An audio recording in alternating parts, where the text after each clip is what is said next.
Jai Shri Ram, Thought Capsule series. Now let's look at this Atharva Veda. In Atharva Veda, there is a mantra 123:1.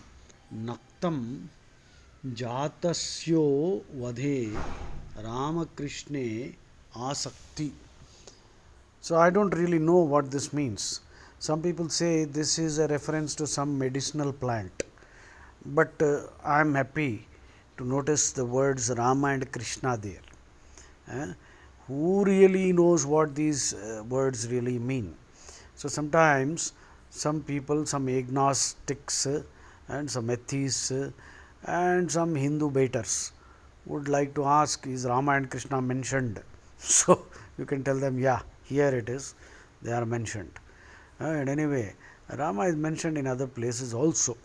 Of course, Krishnopanishad, Ramopanishad, Rama Tapinyopanishad, uh, all of them are there. Rama Rahasyopanishad, Radhopanishad. So, there are so many Upanishads. So, that is not to be worried about. Anyway, let's go to the next capsule. In Tantra, now Tantra itself is a word that has acquired some negative connotations. Basically, the word Tantra in Sanskrit simply means a procedure, a process, the way you go about doing things, a set procedure or protocol. Now, Tantra also means worship of the feminine divine.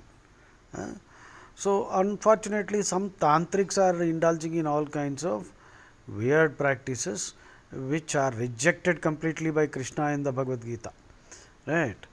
So, anyway, if you look at the Tantra, which is the worship of the feminine divine, an interesting concept is Purnata Khyati. Purnata Khyati. It's a nice phrase in Sanskrit. Purnata Khyati. The English phrase would be Samam Bonam.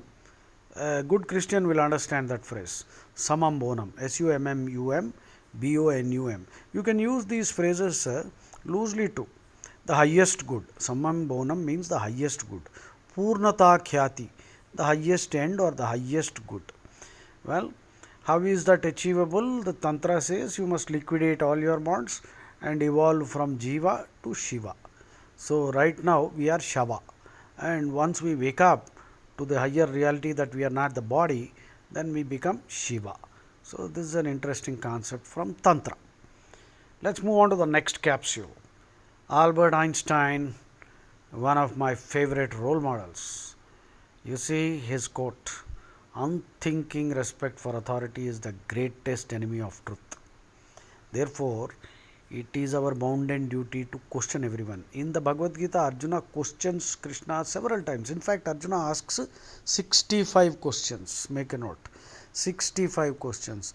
At one point, even Arjuna ridicules Krishna. Vyamishreneva Vakyena, third chapter. Arjuna says, you are confusing me. At one point you say karma, at one point you say jnana. Please tell me exactly what is good for me. So, there is a taunt also, which is allowed in Hinduism. We are allowed. So, which is blasphemous in other religions.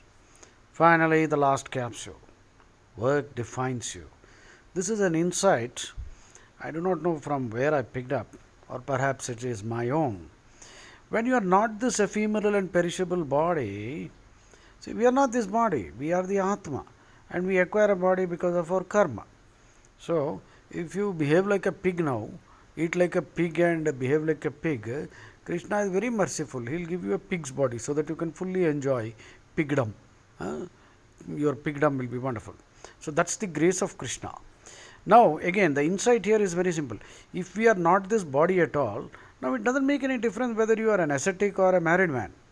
Here the point is, you can very well be a married man.